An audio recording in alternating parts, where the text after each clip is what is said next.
সঙ্গে 2013 সাল থেকে শুরু হয়েছে। আপনাদের কি মন খারাপ?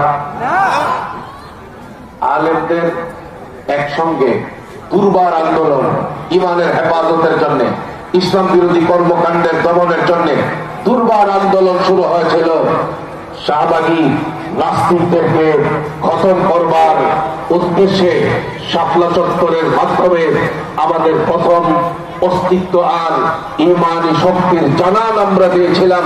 সেই তখন থেকে আমরা মামলা আর হামলা নিয়েই ঘুরতেছি। কথা বলেন ঠিক কিনা? কওমি মাদ্রাসার আলেম, তাদের সিনার মধ্যে এলেম থাকার কারণে, যাদের সিনার মধ্যে এলেম থাকে তাদের দায়িত্ব অনেক বেশি হয়। সেই কারণে বিগত 15 বছর দমন পীড়নের সম্মুখীন হওয়া সত্ত্বেও আলেমরা থামে নাই। আলেমদের